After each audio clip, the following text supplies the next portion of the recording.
Hello, hello, hello, hello, hello. Here we are. We're finally here in India, or India, if you want to say it that way.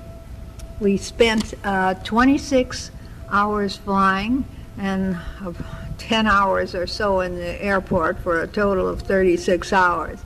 We took an American Eagle to Dallas Fort Worth, and then we took American to Seattle, and then we took Thai Airlines from Seattle to Taipei, and then Taipei to Bangkok, and then Bangkok to Delhi.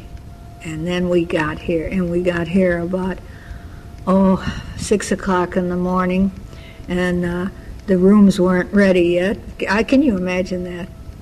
And we had breakfast, and then at 7 o'clock the rooms were ready, and we went to bed. And then we were up at 10 o'clock, and we had to eat lunch then. They had us out there, and they talked to us, and they got oriented. And then we went out and had a very British lunch on the lawn.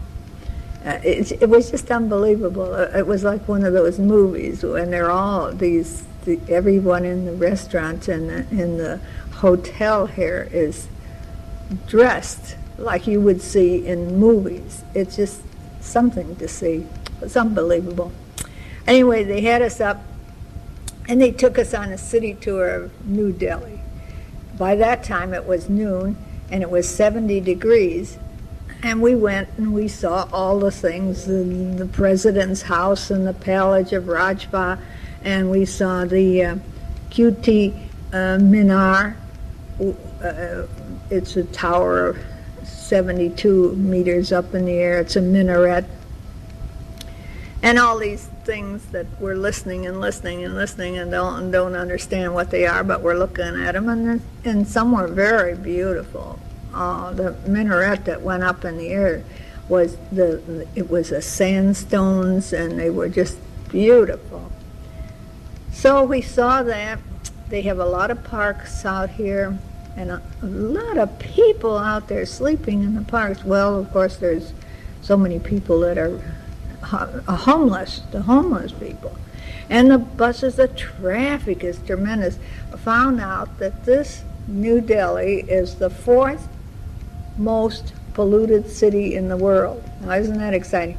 I thought there was an awful lot of fumes out there on the road, and the buses are going in, and the buses are packed to capacity, and they've got men hanging out of the sides there. It's just unbelievable. Houses are beautiful houses, but of course they're behind walls, you know. And we saw people on sidewalks, little men with little dancing monkeys, you know, dancing around waiting for you to put monies in. And Helen Glish should hear this. We saw men with snakes and baskets every place. Every time I'd hear that, doot, doot, doot, doot, oh, geez. I thought, where is it? They're here. So one time I said to Ralph, I'm going to run out in the street. I'm not going to be stuck by this basket here. I'd rather take my chances with the cars coming by. And there's vendors. Hardly any women are running around. It's men. The streets are clean, but it's a terrific traffic. There are shanty towns, and they're not too clean, what you can imagine. I mean, people are sleeping on their just little pieces of tents. It's unbelievable. And you go by and you see people washing and taking baths on the sidewalks.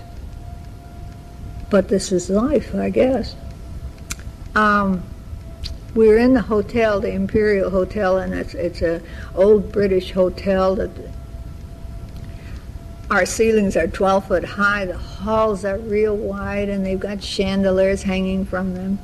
One thing I noticed in the bathroom, in the sinks and the drains, I thought, gee, what is that smell?